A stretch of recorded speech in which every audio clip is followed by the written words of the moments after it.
Good Thursday morning, friends. It's good for you to, I'm glad to have you join me today. I'm happy to have you join me here today. Okay, so maybe I didn't have my brain right before I started talking this morning.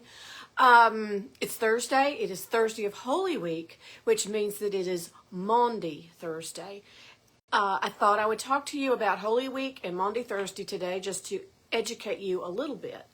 Now, I'm sure that you know that Holy Week begins on Palm Sunday. And it is my position that after Jesus entered Jerusalem to the acclaim of the crowds, his fate was finally sealed. First of all, the Jews were not going to put up with anybody who tried to usurp the authority of the Sanhedrin, and that's what it appeared he was doing. The crowd hailed him as King of the Jews. Furthermore, the Romans did not put up with rebellion. They did not put up with anybody who attempted to usurp their power. They enforced the Pax Romana, which is the peace of Rome, with force. And anyone who led a rebellion was executed by crucifixion. Interesting, huh? The different gospel writers have different things happening during the time between Palm Sunday and Good Friday. And Good Friday is the day when Jesus is crucified and dies. So Maundy Thursday, the day before that, if you go back and look at it, I think all of the gospel writers say that Thursday night was the night of the Passover, and it was the night when Jesus instituted the Lord's Supper. In John chapter 13, the Lord's Supper is celebrated for the first time, but before the Lord's Supper is the foot washing. And in the Revised Common Lectionary, John 13 is always the reading for Maundy Thursday. So it includes both the foot washing and the Lord's Supper. And in different traditions, they will celebrate on that night. They will worship on that day, either through foot washing or through the Lord's Supper or through both. And there are a lot of different ways of doing that. The word Maundy comes from the Latin, which is mandatum. That means commandment. And it refers to John 13, verse 34. In that verse, Jesus says, I give you a new commandment, that you love one another.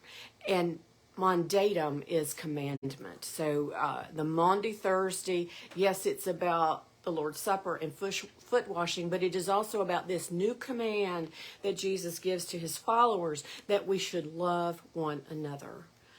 A lot of folks don't know about Maundy Thursday because the reformers kind of threw out all of the trappings of what they considered to be the Roman Catholic Church. The celebration of the events during Holy Week really are not anything that is Roman Catholic. All different kinds of traditions have celebrated that. And I'm sure that I've said to you before that the reformers, in getting rid of the corruption from the Roman Catholic Church, got rid of a lot of good stuff too. And we can be grateful to the Roman Catholics and to the Orthodox churches for keeping these traditions alive. In the last 30 or 40 years, Protestant churches and other free church traditions have begun to embrace these again, understanding that commemorating the events of Holy Week is not something that we should avoid. So, and now for the shameless self-promotion. If you are looking for a Maundy Thursday service to attend, there will be one here at the Presbyterian Church of Lowell tonight at 6 o'clock. I will be leading worship, and I invite you to come and join me.